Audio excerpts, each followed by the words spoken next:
Hey guys, welcome back to the channel. Really glad to sit down here with Vince from Pi. Don't really know a whole lot about the project, but I enjoyed his personality and I'm really happy to take the time. So Vince, thank you so much for sitting down, my friend. Hey, thanks so much for having me. Appreciate it. Thanks, man. So, who's the man behind Pi? So, I'll tell you a little bit about myself. Sure. To kick off. So, I'm a recent graduate from Stanford. Did my MBA there. Have actually spent a lot of my time in community organizing, grassroots organizing, doing nonprofit work. And a lot of what led me into the crypto rabbit hole was the idea that you could use cryptocurrencies and blockchains to more sustainably fund social good, right? We live in a world where the people that tend to try to do good for society often end up like with no money in their bank account, for better or for worse, right? And so when I first, kind of stumbled into Bitcoin and started to see kind of these communities growing up around Bitcoin and Ethereum, these other cryptocurrencies, I said, hey, there's a really powerful economic tool that we may be able to potentially leverage to address some of the social ills that we have in the world. So growing wealth inequality, you have people that are increasingly feeling left behind by the economy and how it works. And so I founded a group at Stanford called the Stanford Blockchain Collective, which was about 750 Stanford students that were studying blockchain and cryptocurrencies and trying to understand what the real impact could be for everyday people. And after that, basically teamed up with two PhDs from Stanford to bring cryptocurrency to the masses and everyday people, and that was the beginning of Pi. Okay, so, I mean, I'm definitely with you. Mass adoption is the key. If we don't get a lot of people using the stuff, we're not doing anything here. So, but why Pi? Why a project? And what's different about Pi? What do you? Absolutely. So, so my teammates and I, we were basically asking this question of like, okay, what would it really take for us to bring cryptocurrencies to the masses? And we did a kind of a design-inspired, user-centric, human-centric design process to understand what were the real obstacles or barriers to cryptocurrency adoption, and how could you actually solve those? And what we found is that first of all, it was just too damn hard to use, right? It's too hard to access for everyday people.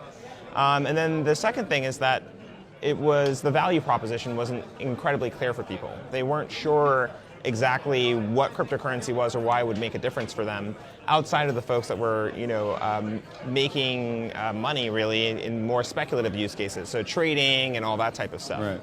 And so we came to the conclusion that we really needed to be able to build a cryptocurrency from the ground up that was more accessible and that would give people access to what we see as kind of the killer app for blockchain, which is mining. Being able to basically contribute and participate in securing a distributed ledger and earning cryptocurrency rewards for that. And so Pi basically reimagines Bitcoin from the ground up in a way that is much more user-friendly, much easier for people to use, much more fun and much more accessible. Okay. Now, you said, you referenced Bitcoin there. Is this, so is Pi, programmatically, are we talking about a project that's built on top of Bitcoin, or are we talking about a layer 1 blockchain? Is this a layer 2 to Ethereum? Kind of tell me what we're talking about here. So we actually, it is a layer 1 solution. It's actually something that we actually want to eventually be full stack. And the reason that we made that choice is because we believe that we actually needed to make blockchain and this cryptocurrency accessible literally from the protocol layer all the way up.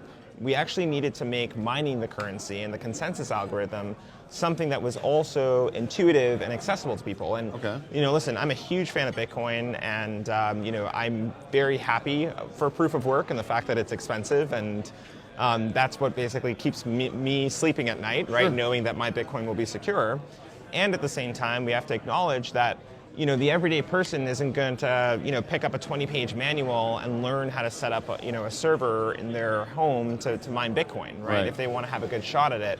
And so Pi uses a completely different consensus algorithm that essentially allows everyday people to actually participate in the process of securing the currency and to mine the currency from the convenience of a mobile phone application. Okay, so you guys have built a new blockchain. Yes, we're in the process of building it. Okay, yes. So layer 1 protocol. And, so is it, if you're able to mine from your cell phone, now, when Bitcoin was launched, I'm sure you could have mined from your cell phone if mobile development would have been where it was then that it is today. Right. So when are you taking a proof of work approach, or what is your consensus approach? Yeah, exactly. So actually, the first thing I'll say is that a lot of people actually don't realize that in the early days of Bitcoin, you could essentially mine the currency for the cost of computing power, right? So you could fire up just a PC, or even back then potentially a mobile phone, and you would have been able to earn upwards of 10 Bitcoin every or 50 Bitcoin, 50 Bitcoin every 10 minutes, right? So it's like that would have been a nice situation. You're earning more than 10 right now. Yeah, for exactly. A few more months. Yeah, until I think it's May 2020, right? So for Pi, what we did is we had to take a step back from proof of work, because it's fundamentally not very easy for people. Nobody wants to burn their battery, basically like mining cryptocurrency. Just got a new phone yesterday. Okay, yeah, right. Exactly. Too much YouTube. Yeah, Too much YouTube. Yeah, sure, Samsung, right. And so basically what we're doing is we're taking the Stellar consensus protocol. Okay. And part of this, by the way, is we actually did a survey of different consensus protocols, right, to understand what would be the most user-friendly, what would be the most easy to use and access. And Stellar kind of rose to the top. And the way that Stellar works, it's based on something called federated Byzantine agreements. And you can think of this as a progressive voting mechanism, where people go into the Stellar network, you can spin up a node, and then you identify other nodes in the network, and you say, I will only agree to transactions that these 3 people agree to. And essentially, as each node does that, it kind of aggregates into what you might think of as almost like a global trust graph of sorts, right? And so the upside of this then is that cryptocurrency mining is not about burning a lot of energy to prove your trustworthiness. It's based more on leveraging your existing social connections and providing information about who in the world you can and can't trust. And that's how we're enabling people to mine the currency from mobile devices.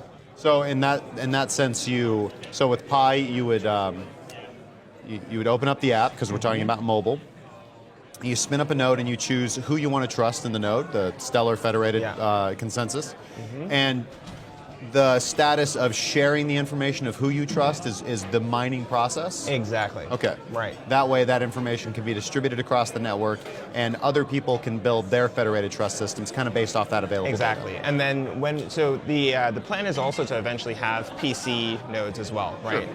Which will be responsible for validating transactions. And the idea there is that the graph that gets built by all these mobile phone users is the key input that allows the PC nodes then to understand who can and can't be trusted, who can and can't, whose transactions should and shouldn't be validated. Sure. Great, man. Yeah. Where can people find out more about Pi? Just go to our landing page. It's minepi.com. MinePi. Minepi.com. Very simple. That's PI, as in the Greek letter pi. And it's been a really exciting run, actually. So we came out of stealth, you could say, on March 14th. So Pi Day, 3/14 of 2019. And basically since May, we've now added over 1 million people to the platform. Cool. So when it comes to this concept of like mass adoption and cryptocurrency, Pi is actually well on its way to being one of the world's most widely distributed and used cryptocurrencies. So it's been a very, very exciting few months, and we're just getting started. Cool, awesome. Yeah. What do you think's going on with cryptocurrency right now? You know, we've had a pretty good year.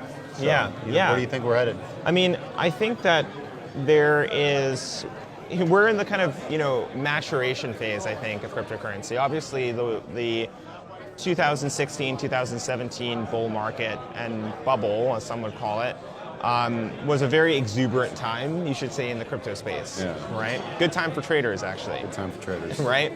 I think we're now kind of getting to a place where the rubber starts to, hit the road, right? And this is when the true believers are really going to kind of emerge and are going to be doing that really hard work to start to bring real utility to everyday people with this technology. And I think that that's the fundamental challenge. I'm very excited about the long-term prognosis for cryptocurrency and blockchains. I think that we need this technology more now than we ever have before.